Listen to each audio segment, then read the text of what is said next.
నమస్తే. 'అల్లు అర్జున్‌ని' ఈరోజు మధ్యాహ్నం సమయంలో అరెస్ట్ జేయడం మనందరికి తెలిసిన విషయమే. సో, అరెస్ట్ జేసి నాంపల్లి కోర్ట్‌లో హాజరుపరిచిన తర్వాత నాంపల్లి కోర్ట్ 14 రోజుల పాటు అతనికి రిమాండ్ కూడా విధించడం జరిగింది. సో, ఈ నేపథ్యంలో అక్కడక్కడ కూడా చాలా వరకు పొలిటికల్‌గా వార్ కూడా నడుస్తా ఉంది.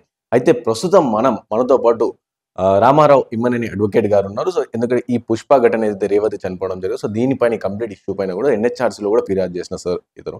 సో, మనతో పాటు ఉన్నారు. ఒకసారి మాట్లాడదాం. ఏమేం సెక్షన్స్ కింద కేసు నమోదైంది? సో, ఎన్ని డేస్ జైలు శిక్ష పడుతుంది? ఇవన్నిటి కూడా లీగల్‌గా అసలు ఎలా ప్రొసీడ్ అవుతారు? ఏంది అని చెప్పేసి ఒకసారి మాట్లాడే ప్రయత్నం చేద్దాం. సార్ నమస్తే సార్. నమస్తే.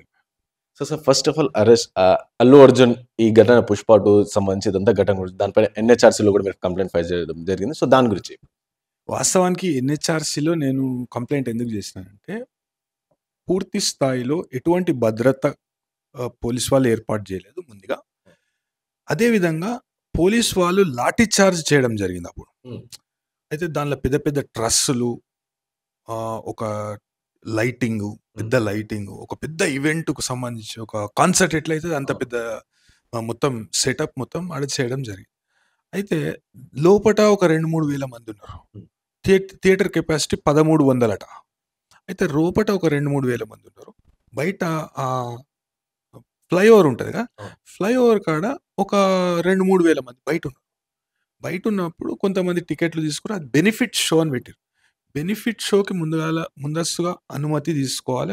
బెనిఫిట్ షోకి తీసుకున్నా అని చెప్తున్నారు. ఒక జీవో ఏదో ఇష్యూ చేసినట్టున్నారు. ఓ 1200 1300 సరే. అదేదో కళాఖండమైనట్టు దానికి పెద్ద ఎగ్జెంప్షన్‌లు ఇచ్చుడు అవి రాత్రి షో పెడితే సరే అది అనుమతి తీసుకున్నారు. ప్రభుత్వం అనుమతి ఇచ్చి చేసుకున్నారు. చేసుకునే సమయంలో ఎటువంటి ముందస్తు భద్రత అనేది పోలీసోళ్ళు ఏర్పాటు చేయలేదు.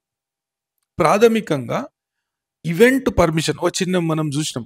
ఫార్మ్ హౌస్‌లో ఏడనో మందాగుతుంటే అది అది ఒక జాత్ పెద్ద నేషనల్ అఫెన్స్ అన్నట్టు. ఆ!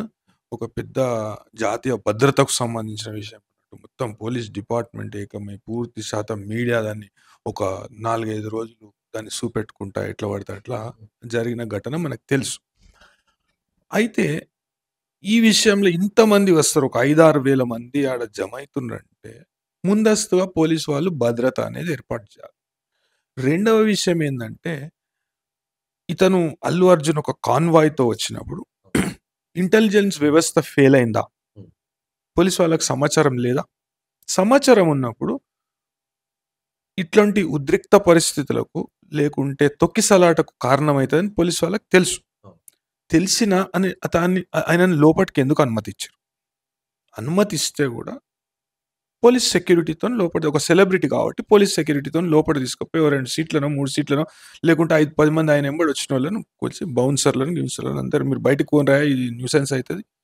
మేము ఉన్నాం గదా! పోలీసోళ్ళం ఉన్నాం గదా! మేము చూసుకుంటాం సెక్యూరిటీ. ఈడ లా అండ్ ఆర్డర్ ప్రాబ్లమ్ అయ్యేటట్టున్నది. మీరు ఎక్కువ అత్యుత్సాహం ప్రదర్శించకుర్రి అనే విషయాన్ని చెప్పేదుండే. లేకుంటే రానిచ్చేది లేకుండే. కాకుంటే ఆ రానిచ్చే క్రమంలో గేట్లు తీసేసి ఇప్పుడు మొత్తము పూర్తిగా ప్యాక్ అయింది థియేటర్. ఇక్కడికెళ్ళి మంది పడతాండ్రు, లోపటికెళ్ళి మందొస్తారు. అయితే ఇట్లా పోయే జాగా లేదు. ఒక దిక్కేమో బౌన్సర్‌ల మీద పడుతుర్రు, ఒక దిక్కేమో పోలీస్ లాఠీ చార్జ్ చేస్తుర్రు. ఇప్పుడు అల్లు అర్జున్ మాత్రమే దీనికి కారణం అంటే కాదు. పోలీస్ వాళ్ళ అత్యుత్సాహం, బౌన్సర్‌లు ప్రదర్శించిన అనాలోచిత చర్యలు, వాళ్ళు చేసిన అనాలోచిత చర్యలు. ఇప్పుడు బౌన్సర్ అనేది వ్యక్తి ఇప్పుడు మనం 'మోహన్ బాబు' విషయంలో చూస్తున్నాం. అది యానిమల్ సినిమానా, ఇనిమల్ సినిమానా? నువ్వు 50 మందిని తీసుకురా, నేను 50 మందిని తీసుకురా ఇదేమన్నా ఆహ్, ఫి ఇది మిక్స్డ్ మార్షల్ ఆర్ట్సా? ఈ బౌన్సర్‌లు వాళ్ళెందుకు వ్యక్తిగత భద్రత కోసం ఏర్పాటు చేసుకుంటారు. ఎక్కువ తొక్కిసలాట, గిక్కిసలాట అయితే గిరపనీకి జర పెయ్యి పెంచుకొని ఉంటారు కాబట్టి వాళ్ళని అటు ఇటు జరుపుతుర్రు గంతే. అయితే వాళ్ళను పెట్టుకొని ఈ సామాన్య ప్రజల మీద పడుడు, వాళ్ళని ఇబ్బంది పెట్టుడు, ఆ ఇబ్బంది పెట్టుడు కారణంగా ఒక వ్యక్తి మృతికి కారణమైండ్రు. ఒక ఇద్దరు పిల్లలు తల్లిని కోల్పోయిండ్రు. అదే విధంగా ఆ పిల్లగానికి పాపము తీవ్రమైన గాయాలైనయి. ఆడ తొక్కిసలాటలో ఊపిరాడక అప్పుడే పాపం పోలీసోళ్ళు నేను చూసిన వీడియోలో లేడీసు ఆళ్ళు ఇద్దరు, ముగ్గురు కానిస్టేబుల్ పాపం సీపీఆర్ చేసి ఆ పిల్లాడు పాపం హాస్పిటల్‌కు తీసుకుపోగలిగిండ్రు. అయితే దీన్ దీనికి ఒక ప్రణాళిక లేకుండా, ఎటువంటి ప్రణాళిక లేకుండా ఎట్లా పడితే అట్లా సెలబ్రిటీల పేరుతో ఇట్లొచ్చి ప్రజల ప్రాణాలతో ఆడుకోవడం ఎంతవరకు సమంజసం అనే విషయాన్ని నేను ప్రశ్నించిన. అదేవిధంగా నేషనల్ హ్యూమన్ రైట్స్ కమిషన్‌లో నేను ఒక కేస్ వేయడం జరిగింది. దీనికి కారణమైన పోలీస్ వాళ్ళ మీద, బౌన్సర్‌ల మీద, అదేవిధంగా అల్లు అర్జున్ మీద, ప్రాథమికంగా యాజమాన్యం మీద, అందరి మీద చర్యలు తీసుకోవాలి. లేకుంటే అంత పెద్ద ఎత్తున ఏర్పాట్లు చేసే వరకు పోలీసోళ్ళు ఏం చూసుకుంటా ఊరుకుంటారా? అవును. ఏది పక్కనే తే మళ్ళా పిఎస్ ఆ! కూడా పక్కనే. పిఎస్ కూడా పక్కనే. అయితే మేము లోపట కాదు, ఈడ కాదు. ఈవెంట్ పర్మిషన్ సిటీ పోలీస్ యాక్ట్‌లో ఒక ఈవెంట్ పర్మిషన్ తీసుకోవాలి. హ్మ్. ఎటువంటి ముందస్తు అనుమతులు లేవు. కమిషనర్ గారు దీని మీద స్పందించాలి. కమిషనర్ గారు దీని మీద స్పందించలేదు కాబట్టి నేను జాతీయ మానవ హక్కుల కమిషన్‌లో ఈ పిటిషన్‌ని దాఖలు చేయడం జరిగింది. ఆ పిటిషన్‌ని నంబర్ చేసి రేపెల్లుండో అది దర్యాప్తు చేసే విచారణ చేపట్టే అవకాశం కూడా ఉంటది. Okay sir. సో, ప్రస్తుతం ఇప్పుడు అల్లు అర్జున్ ఈరోజు అరెస్ట్ అయిపోయారు. సో, 14 రోజుల రిమాండ్ కూడా నాంపల్లి కోర్ట్ విధించడం జరిగింది. హ్మ్. సో, ఏ సెక్షన్‌ల కింద కేసు నమోదైంది? అండ్ ఎన్ని డేస్ ఒకవేళ రుజువు అయితే ఎన్ని డేస్ శిక్ష పడుతుంది? సో, మధ్యంతర బెయిల్‌కి ఏమైనా ఆప్షన్ ఉందా వాళ్ళకి? అయితే ఇప్పుడు మన దగ్గర అఫెన్సెస్ అనేటివి హ్మ్. ఇంతకుముందు ఐపీసీ ఉంటుండే, ఇప్పుడు బిఎన్ఎస్ బిఎన్ఎస్. ఉంటుంది. బెయిలబుల్, నాన్ బెయిలబుల్ అంటే. హ్మ్. అయితే నాన్ బెయిలబుల్ అంటే ఇక బెయిల్ ఇవ్వొద్దని కాదు. హ్మ్. బెయిల్ ఇస్తారు. దీనిలో కూడా సరైన సమయంలో ఛార్జ్ షీట్ వేయకపోతే దాన్ని మ్యాండేటరీ బెయిల్ అంటారు. ఆ మ్యాండేటరీ బెయిల్ ఇచ్చే అవకాశం ఉంది. ఇంకొకటి ఏంటంటే దీనిలో ఉండే అంశాలు అయితే ఈ సెక్షన్ పూర్తి స్థాయిలో ఈ కేసుల అనేది ఇంతకుముందు ఇప్పుడు మనకు ఫారిన్ కంట్రీస్లో ఎట్లుంటుంది అంటే ఛార్జెస్ ఉంటాయి, హ్మ్. ఇండైక్ట్మెంట్ అంటారు. అయితే వాళ్ళు చూస్తారు, వాళ్ళు చూసి ఈ ఈ ఛార్జెస్ అనేటివి ఇతనికి వర్తిస్తాయా వర్తియవా, హ్మ్. ఈయన మీద ప్రాసిక్యూషన్ చేయొచ్చా చేయొద్దా అనే విషయాన్ని ఫారిన్ కంట్రీలో తెస్తారు. ఇప్పుడు మొన్న అదాని కేసు జరిగింది, దానిలో ఇండైక్ట్మెంట్. అయితే ఈ మన దగ్గర ఏంటంటే పోలీస్ వాళ్ళు ముందుగా రిమాండ్ రిపోర్ట్ దానిలో పొందుపరుస్తారు వివరాలు. ఫస్ట్ మన ప్రాథమిక నివేదిక అంటారు ఎఫ్ఐఆర్. అవును. ఎఫ్ఐఆర్‌లో ఈ అల్లు అర్జున్ మీద 3 సెక్షన్లు పెట్టడం. 3, 5 అది చిన్న సెక్షన్ అది. అయితే ఈ 2 సెక్షన్లు పెద్ద శిక్షలు అంటే అట్రాక్ట్ అయ్యే సెక్షన్ల గురించి మనం మాట్లాడదాం. మొదటిగా 105. 105 అంటే ఇంతకుముందు culpable homicide not amounting to murder. ఒక వ్యక్తి హత్య ఒక ఉద్దేశపూర్వకంగా ఒక నిర్లక్ష్యపూరితమైన చర్యతో ఒక వ్యక్తి మృతికి కారణం కావడం. ఆ సెక్షన్ అల్లు అర్జున్ మీద పెట్టాడు. అయితే దీనిలో ప్రాథమికంగా చూడవలసింది ఏంటంటే అల్లు అర్జున్‌కి ఉద్దేశం ఉందా? హ్మ్. ఉద్దేశం ఉందంటే మనం లేదనే చెప్పొచ్చు. అవును. ఎందుకంటే అల్లు అర్జున్‌కి ఆ మృతి చెందిన వ్యక్తికి ఎటువంటి సంబంధం లేదు. ఆ జీవిత కాలంలో అల్లు అర్జున్ ఆ వ్యక్తి వస్తదని కూడా కలగనలేదు. అదే విధంగా ఆమె కూడా ఆ షోకి అల్లు అర్జున్ వస్తాడని కలగనలేదు. లేదు. అయితే ఈయన నిర్లక్ష్యం వల్లనే ఆమె మృతి చెందింది అనే విషయాన్ని అయితే దీనిలో ముందుగా 5 సంవత్సరాల కంటే తక్కువ శిక్ష అనేది ఎయ్యరాదు అని హ్మ్. చట్టం చెప్తది. హ్మ్. 5 సంవత్సరాల నుండి జీవితకాలం వరకు శిక్ష విధించొచ్చు. అదే జీవితకాలము లేకుంటే 10 సంవత్సరాలు ఎప్పుడు విధించొచ్చు అంటే ఆ వ్యక్తికి ఒక నేరపూరితమైన కుట్ర ద్వారా హ్మ్. ఉద్దేశపూర్వకంగా ఆ వ్యక్తి మృతి that is nothing but murder. Yeah! అంటే ఒక ఇంటెన్షన్. డయాబాలిక్ మేనర్‌లో ఒక డయాబాలిక్ ఫ్యాషన్‌లో ఒక వ్యక్తి మృతికి కారణం కావడం అనేది it is nothing but murder. హ్మ్. సో, ఆ టైంలలో 10 సంవత్సరాలు గాని, 10 సంవత్సరాలకు మించి గాని, జీవితకాలం గాని శిక్ష చేసే అవకాశం. అయితే ప్రాథమికంగా దీనిలో ఉద్దేశం అనేది మనకి ఏడ కనపడతలేదు. అయితే నిర్లక్ష్యం అనేది కనబడుతుంది. హ్మ్. అయితే నిర్లక్ష్యం ఎవరిది? ఇప్పుడు అల్లు అర్జున్ ఈవెంట్ ఆర్గనైజ్ చేసి ఉంటే అతనిది పూర్తి స్థాయిలో నిర్లక్ష్యం. హ్మ్. ఈవెంట్ అనేది అల్లు అర్జున్ ఆర్గనైజ్ చేయలేదు. నాకున్న సమాచారం ప్రకారం అల్లు అర్జున్ ఈవెంట్ అనేది ఆర్గనైజ్ చేయలేదు. ఆర్గనైజ్ చేయనప్పుడు ఈ ఈవెంట్ నాకు 70-80 మందిని రిమాండ్ చేసిరంట. నాకు తెలిసిన సమాచారం ప్రకారం. సో, దాంట్లో ఈవెంట్ ఆర్గనైజర్స్ ఉండొచ్చు. హ్మ్. అదేవిధంగా మేనేజ్మెంట్ ఉండొచ్చు. థియేటర్ మేనేజ్మెంట్ ఉండొచ్చు. కాకుంటే నేను ఎన్‌హెచ్‌ఆర్‌సీకి పోనీకి కారణం ఏందంటే, దీనిలో పోలీసు వాళ్ళు చూపెట్టిన అత్యుత్సాహం ఎక్కువ శాతం ఆమె మృతికి కారణమైందని నేను అనుకుంటున్నా. హ్మ్. ఎందుకంటే ఆడ లాఠీ చార్జ్ చేసే అవసరం లేకుండే. నేను ఒక విజువల్‌లో చూసిన. హ్మ్. ఒక ట్రాఫిక్ ఆయన కానిస్టేబులో, ఎస్ఐ కొద్దిగా లావు ఉన్నాడు. విచక్షణ రహితంగా కొడుతుండు. ఉమ్. అయితే ఆ తొక్కిసలాట, ఆ భయానికి ఇటు అటు ఉరికినప్పుడు ఒక మృతికి కారణమైంది. అయితే ఆ సమయంలో అల్లు అర్జున్ దీనిలో ఇవన్నీ కోర్టు పరిగణలోకి తీసుకోవాల్సిన అంశాలు. ఉమ్. అంటే చట్టం ఏం చెప్తుందంటే ఈ సెక్షన్ పెట్టినప్పుడు ఈ సెక్షన్ వర్తిస్తదా వర్తించదా అనే విషయాన్ని కోర్టు ప్రాథమికంగా గుర్తించాలి. అయితే అది ఎప్పుడు గుర్తించాలి? రిమాండ్ సమయంలో గుర్తించాలి, ట్రయల్ సమయంలో కూడా గుర్తించాలి. ట్రయల్ సమయం అంటే ఇది పెద్ద కోర్టుకు పోతుంది కాబట్టి సెషన్స్ కోర్టు ఈ విషయాన్ని పరిగణలోకి తీసుకుంటుంది. అయితే ప్రాథమికంగా బెయిల్ ఆర్గ్యుమెంట్ చేసే సమయంలో ఈ సెక్షన్స్ అనేటివి ఈ వ్యక్తికి అట్రాక్ట్ అవుతాయా కావా, అట్రాక్ట్ అయితే ఎంత మేరకు అట్రాక్ట్ అవుతాయి, ఎంత మేరకు అట్రాక్ట్ అవుతాయి అనే విషయాన్ని మనము వాళ్ళు గుర్తించాల్సి వస్తుంది. సో ఇప్పుడు దీనిలో ఏంది, ఆయన ఆర్గనైజ్ చేయలేదు ఈవెంట్ అనేది, అల్లు అర్జున్ ఆర్గనైజ్ చేయలేదు. అల్లు అర్జున్ కేవలం ఆ ఈవెంట్ కి వచ్చిండు, నా సినిమా ప్రమోషన్ కొరకు లేకుంటే బెనిఫిట్ షోలో అంతా ఎంతమంది అంటే ఒక విధంగా ఆనందకరమైన వాతావరణం ఉంటుంది అని చెప్పేసి వచ్చిండు. వచ్చినప్పుడు తగిన జాగ్రత్తలు తీసుకోవాలి.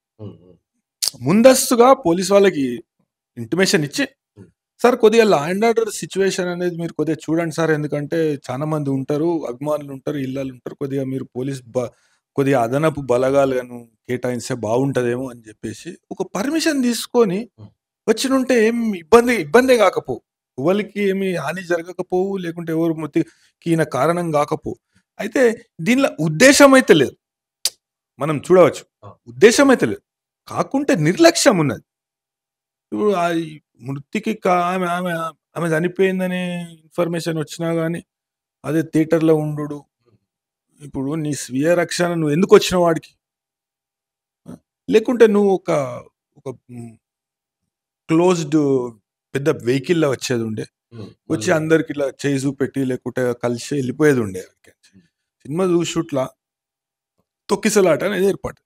అయితే దీనిలో నా అందాజ ప్రకారం 105 అనేది ఉద్దేశము అనేది లేదనిపిస్తుంది నాకు.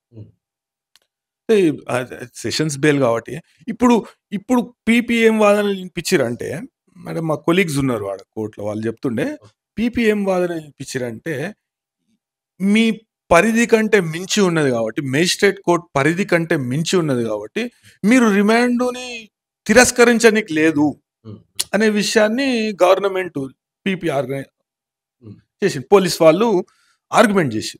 అయితే దాంతో ఏకీభవిస్తుంది, ఎందుకంటే మేజిస్ట్రేట్ పరిధి దాటి 10 సంవత్సరాలు అనేది మేజిస్ట్రేట్ పరిధి దాటి ఉంటుంది. సెషన్స్ కోర్టుకు కొన్ని సెషన్స్ కోర్టుకు పోతే తీవ్రమైన నేరాలు ఏంది సెషన్స్ కోర్టు ద్వారా విచారణ జరుపుతారు. కొద్దిగా తీవ్రత తక్కువ ఉన్న నేరాలు ఏంటంటే magistrate courts.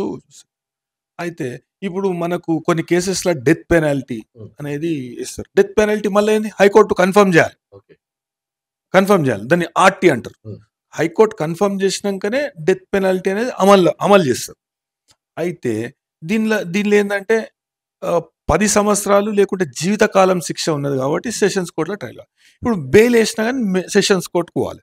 So sessions court ఈ విషయాలను పరిగణలోకి తీసుకొని అతనికి బెయిలు, అంటే పీపీ చెప్పిన విషయాలు కూడా పరిగణలోకి తీసుకొని వాళ్ళ కౌంటరు, దీనికి కొద్దిగా సమయం పట్టచ్చు.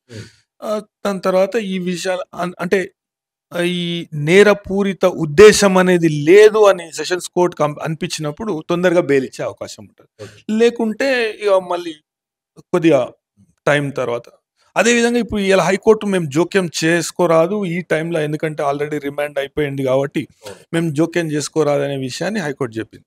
అయితే దీన్ని కొద్దిగా ముందస్తుగా వేసుకొని ఈ సెక్షన్స్ నాకు వర్తించవు అనే వాదనలు వినిపించుంటే మేబీ హైకోర్టు ఏమన్నా వాళ్ళకు మధ్యంతర ఉత్తర్వులు కానీ ఏదైనా ఇచ్చే అవకాశం ఉంటుందేనేమో అని నేను అనుకుంటున్నా. ఇది నా వ్యక్తిగత అభిప్రాయం, అల్లు అర్జున్ సైడ్ వాళ్ళు. కాకుంటే ఇవాళ 11th hour ఆయన రిమాండ్ చేసే టైంలో ఆయన ఈ బెయిల్ పిటిషన్ మన క్వాష్ పిటిషన్ విచారణకు రావడము, అదేంటంటే అంతలోపట రిమాండ్ అనేది యాక్సెప్ట్ కావడం వల్ల హైకోర్టు మేము జోక్యం చేసుకోలేము అనే విషయాన్ని చెప్పడం జరిగింది. 118 బిఎన్ఎస్ కూడా పెట్టిరు. సో దాని 118 ఇంతకు ముందు 307. అయితే ప్రమాదకరమైన ఆయుధాలు కలిగి ఉండడము, ప్రమాదకరమైన ఆయుధాలనేటివి ఆయన దగ్గర లేవు. ప్రమాదకరం అంటే ఆయుధమే గాదు. It may not be a sword or it may not be a gun or it may not be any sharp edged weapon. ఆయుధాలే గాదు. అతని ప్రవర్తన గూడా ఇప్పుడు కొన్ని కేసెస్‌లో ఏందంటే మెత్తబెట్టి తినాది గాలాడక మనిషికి ఇది దాన్ని గూడా 307 అంటారు. కాకుంటే ఆ పరిస్థితులను మనము ఒకసారి పరిగణలోకి తీసుకోవాలి. కోర్టు ఈ విషయంలో ఈయనకు అంటే నేరపూరిత ఉద్దేశం అనేది ముందుగాల లేదు. దాన్ని మెన్స్ రియా అంటారు. అంటే నేరపూరిత ఉద్దేశం అనేది ఉండాలి. కాకుండా నేరపూరిత ఉద్దేశం దీనిలో కనబడతలేదు. ఎందుకంటే చనిపోయిన మృతి చెందిన వ్యక్తికి, ఆ మృతికి కారణమైన వ్యక్తికి ఎటువంటి సంబంధం అనేది లేదు. కాకుంటే ఒకసారి ఇద్దరికి ఎట్లాంటి ముఖ పరిచయం కూడా లేదు. సో అట్లాంటప్పుడు మనము ఉద్దేశం ఉంటది అనే విషయాన్ని మనం తీసుకోలేం, పరిగణలోకి తీసుకోలేం. అదేవిధంగా షార్ప్ ఎడ్జ్డ్ వెపన్స్ అనేవి అవి ఎవరి దగ్గర లేవు. అంటే బౌన్సర్లు కానీ వాళ్ళ చేతిలో ఏమన్నా ఆయుధాలు ఉన్నాయి అప్పుడు దానికి ఒక కాన్స్పిరసీ థియరీ అనేది తోడు కావాలి. కాకుంటే నా వ్యక్తిగత అభిప్రాయం ఏంటంటే 118 అనేది దీనిలో అట్రాక్ట్ కాదు అని నేను అనుకుంటున్నాను. ఎందుకంటే ఎవరి దగ్గర కూడా బౌన్సర్స్ ఉండే వాళ్ళైతే వాళ్ళకు కుట్ర ఏం లేకుండే, నిర్లక్ష్యము, వాళ్ళు చూపెట్టిన అత్యుత్సాహము, ఎట్లా పడితే అట్లా అంటే కామన్ పబ్లిక్ ని దక్కగొట్టుడు, వాళ్ళని ఎటువంటి అటు నూకుడు, ఈయనను తీసుకపోయేట్లా ఒక దిక్కేమో పోలీస్ లాఠీ చార్జ్ చేయడం వల్ల ఏదో తొక్కిసలాట అనేది. అయితే 307 ఎప్పుడు పెడతారంటే ఒక ఇంటెన్షన్ ఉండాలి. Intention attempt to murder.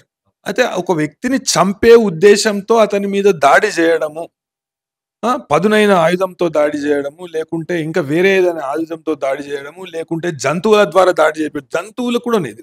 ఇప్పుడు మనకు ఒక డాగ్ ఉంటుంది, మనం పెంచుకునేది. ఒక పెద్ద డాగ్ ఉన్నది అనుకోండి, రాట్ వెల్లరు లేకుంటే జర్మన్ షెపర్డ్ అట్లాంటి డాగ్స్. వీటిని ట్రైన్ చేసి ఇప్పుడు మనం ఒక ఇది చదివినాం చిన్నప్పుడు, హౌండ్ ఆఫ్ బాస్కర్విల్స్ అని ఒకటి ఇంగ్లీష్లో ఇది ఉంటుండే. ఆమె ఏం చేస్తుంది, ప్రతీకారం చాలా కొడుకుని చంపేస్తే ప్రతీకారం తీసుకొని ఆమె ఏం చేస్తుంది, ఒక కుక్కకు ట్రైనింగ్ ఇచ్చి ఆ కుక్క ద్వారా చంపిస్తుంది. అంటే నేరపూరిత ఉద్దేశం అనేది ఉండాలి. ఒక నేరపూరిత ఉద్దేశంతో ఉద్దేశపూర్వకంగా అతన్ని చంపేటందుకు దాడి చేయాలి. కానీ ఇక్కడ అటువంటిది మనకేది కనిపిస్తలేదు. కాబట్టి 118 కూడా అంటే ఈ విషయాలన్నీ బెయిల్ ఆర్గ్యుమెంట్స్ వినే కోర్టు, సెషన్స్ కోర్టు పరిగణలోకి తీసుకుంటుంది. పరిగణలోకి తీసుకొని ఆ కోర్టు విచక్షణ అధికారం మీద ఆధారపడి ఉంటుంది. లేకుంటే ఆ కోర్టు తిరస్కరిస్తే వాళ్ళు మీ పై కోర్టుకు పోయే అవకాశం ఉంటుంది. సో బెయిల్ వచ్చే ఛాన్సెస్ కూడా చాలా ఎక్కువగా కనిపిస్తున్నాయి అని చెప్పేసి అంటారా? అంటే అది న్యాయమూర్తి గారి దాంట్లో ఉంటది. అయితే ఈ విషయాలు పరిగణలోకి తీసుకుంటారు, ఇవన్నీ తీసుకుంటారు. ఎందుకంటే ముందుగా ఉద్దేశం అనేది లేదు. అయితే ఈ నిర్లక్ష్యం అనేది కళ్ళకు కనబడుతుంది. అది ఎవరి నిర్లక్ష్యం అనేది వాస్తవానికి ఇప్పుడు నేను అందుకే జాతీయ మానవ హక్కుల కమిషన్ నేను ఆశ్రయించడం జరిగింది. అయితే ఒక ఈ వ్యక్తుల నిర్లక్ష్యం కారణంగా ఒక నిండు ప్రాణం అనేది బలైంది. ఒక ఇద్దరు పిల్లలు తల్లి లేని అనాథలైనరు. ఒక వ్యక్తి ఆయన భార్యను కోల్పోయిండు. ఒక కుటుంబం మొత్తము ఎట్లా పడితే అట్లా స్కాటర్ అయిపోయింది అనే విషయాన్ని నేను జాతీయ మానవ హక్కుల కమిషన్ దృష్టికి తీసుకుపోవడం జరిగింది. అయితే ఇది ఎవరి నిర్లక్ష్యం అనే విషయాన్ని కూడా పరిగణలోకి తీసుకోవాలి కోర్టు. తీసుకున్నప్పుడు నిర్లక్ష్యపూరితంగా వ్యవహరించిన అధికారులే కానీ, లేకుంటే థియేటర్ యాజమాన్యం కానీ, లేకుంటే ఆ ఫ్యాన్స్ అసోసియేషన్ పేరుతో ఆ ఈవెంట్ ని ఆర్గనైజ్ చేసిన వ్యక్తులను కానీ తప్పకుండా శిక్ష పడే అవకాశం ఉంటుంది. ఇంకో విషయం సార్, ఇందులో ఈ అరెస్ట్ అయిన తర్వాత సో ఎవరైతే కంప్లైంట్ ఉంటారో రేవతి వాళ్ళ హస్బెండ్ ఎవరైతే ఉందో సో అతను కూడా మాట్లాడి సో అవసరమైతే నేను కేసు విత్డ్రా చేసుకోనికి కూడా సిద్ధంగా ఉన్నా అని చెప్పి ఒక స్టేట్మెంట్ ఇచ్చారు.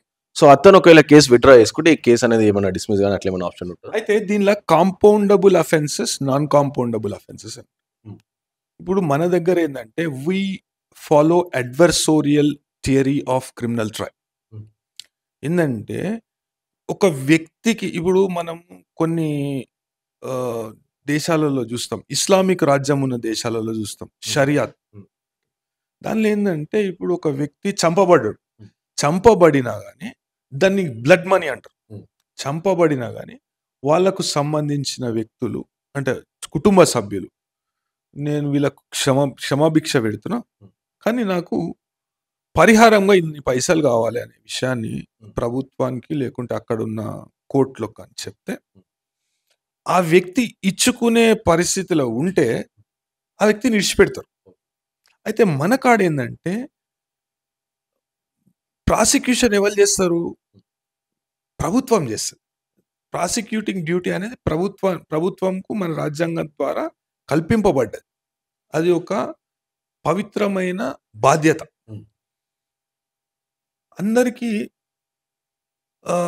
చట్టము లేకుంటే న్యాయస్థానాలు అందుబాటులో ఉండకపోవచ్చు. లేకుంటే కొన్ని సమయాలలో వాళ్ళు ఒత్తిడికి లోనై వాళ్ళ మీద అంటే వాళ్ళ మీద జరిగిన చర్యలను వాళ్ళు సరిగ్గా చెప్పుకోకపోవచ్చు. లేకుంటే వాళ్ళు బాధింపబడవచ్చు అనే విషయాన్ని గుర్తించి అప్పట్లో మన రాజ్యాంగ రూపకర్తలు ఈ విషయాన్ని ఆహ్, ఈ చట్టాలను అమలు పరిచే బాధ్యత లేకుంటే ప్రాసిక్యూషన్ చేసే బాధ్యత ప్రభుత్వానికే కల్పించారు. హ్మ్.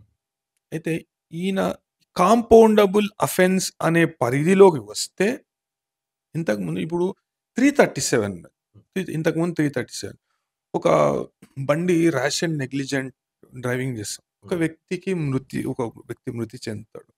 అయితే దాన్ని మనం ఏం చేస్తామంటే 304లో ప్రాసిక్యూషన్ చేస్తాం.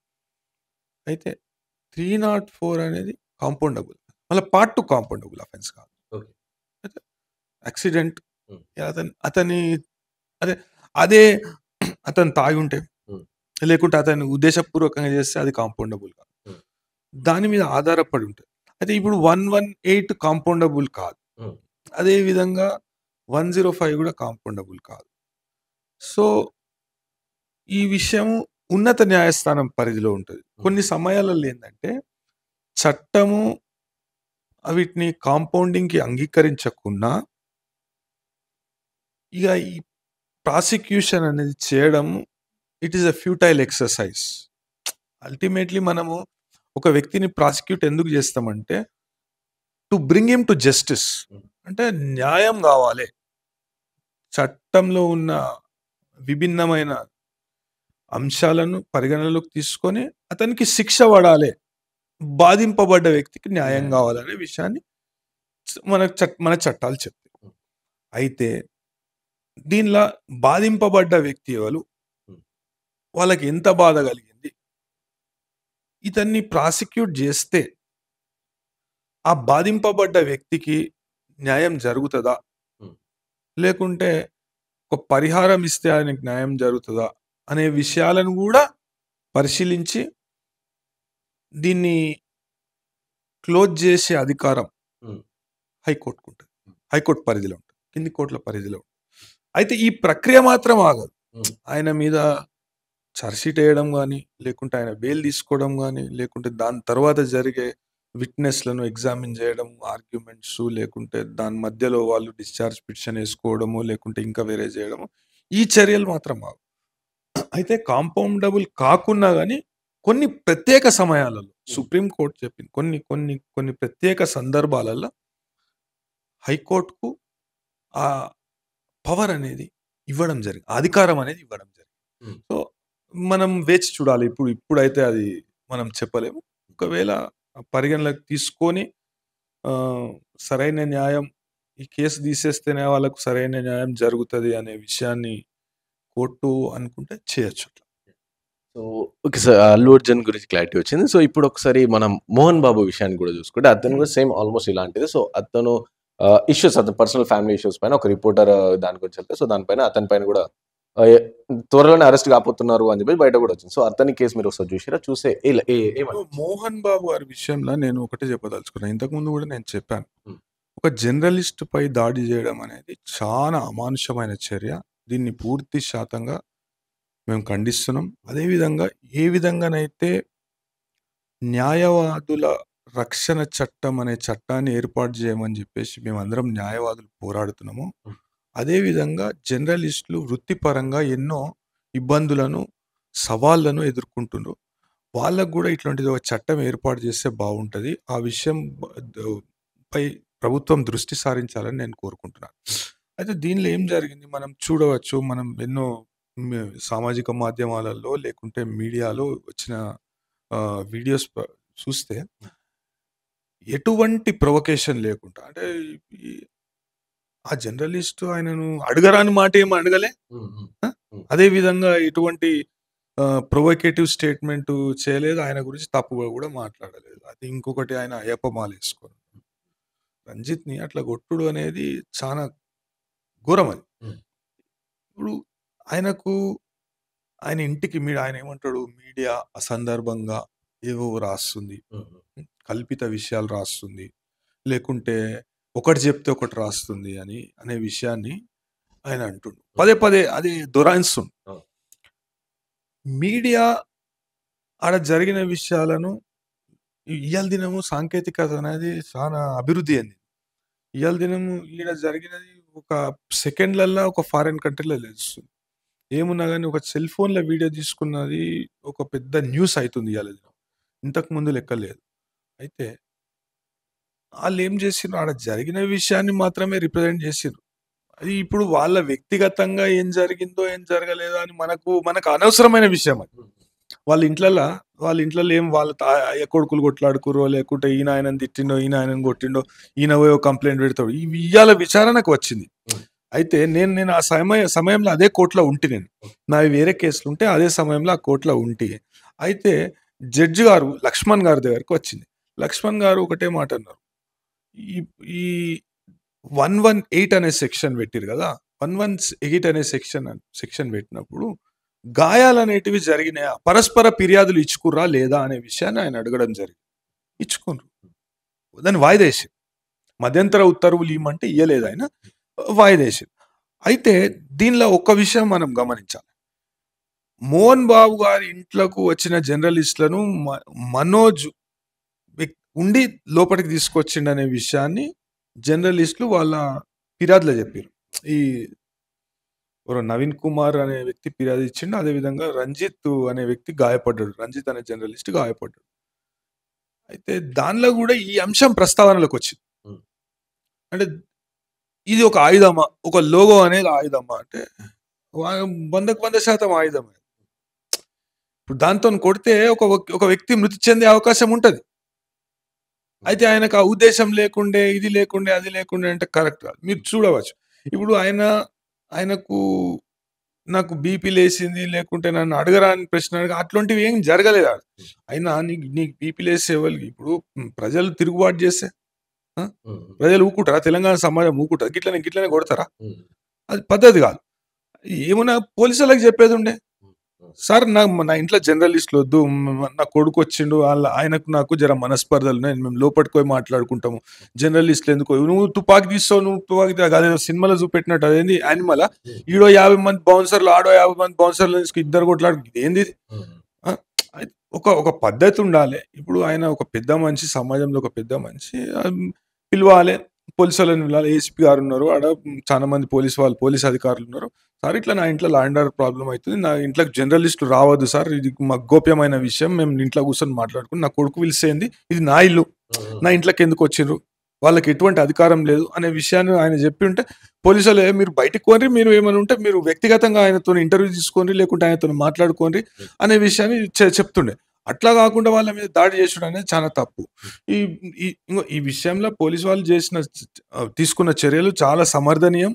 ఎందుకంటే ఇప్పుడు లా అండ్ ఆర్డర్ వాళ్ళ ఇంట్లో కొట్లాటలు పట్టుకొచ్చి బయట లా అండ్ ఆర్డర్ ప్రాబ్లం చేస్తా అంటే ఊకోరు వాళ్ళు. సమాజం ఊకోరు, పోలీసు వాళ్ళు కూడా మేమెందుకు ఇక పోలీసు వాళ్ళు ఎందుకు, మీరు బౌన్సర్లు, ఇక వాళ్ళ మీద కోపం ఉంటే నువ్వు 50 మంది బౌన్సర్లను తీసుకుపోయి ఈ బౌన్సర్లు కూడా ఇప్పుడు వాళ్ళు చెప్తే వ్యక్తిగత దాడులకు దిగడం, వీళ్ళని కొట్టడం, వాళ్ళని కొట్టడం అనేది చేయదు. ఎందుకు ఇప్పుడు వాళ్ళు అట్లా ఏమైనా ఉంటే పోయి అఖాడాలల్లా ఎంఎంఏ ట్రైనింగ్ సెంటర్లలో నేర్చుకుని ఆడ కొట్లాడుకుంటే అది ఒక అందం ఉంటుంది, ప్రైజ్ మనీ కూడా వస్తుంది వాళ్ళకి. ఇట్లా కొట్లాడితే తీసుకుపోయి జైలు వేస్తారు. అయితే వాళ్ళ మీద కూడా కేసు పెట్టారు. ఈ విషయంలో అల్లు అర్జున్ విషయంలో కూడా అందరు బౌన్సర్లు ఒక 70-80 మందిని రిమాండ్ చేసినట్టు. అయితే దీనిలో కూడా పోలీసు వాళ్ళు చేసిన చర్యలు చాలా సమర్థనీయం. ఇదే విధంగా పోలీసింగ్ చేస్తే మళ్ళీ ఒకసారి ఇట్లాంటి ఘటనలు పునరావృతం కాకుండా ఉంటాయి. ఓకే, సో విన్నారుగా. సో డీటెయిల్ గా వాహిని టీవీ చూసిన ప్రేక్షకులు కూడా అల్లు అర్జున్ కేసు కావచ్చు, నెక్స్ట్ జరిగిన మోహన్ బాబు కేసు కావచ్చు, సో డీటెయిల్ గా అర్థమైందని చెప్పేసి అనుకుంటాను. సో మరోసారి మళ్ళీ మీ ముందుగా చూస్తూనే వాహిని.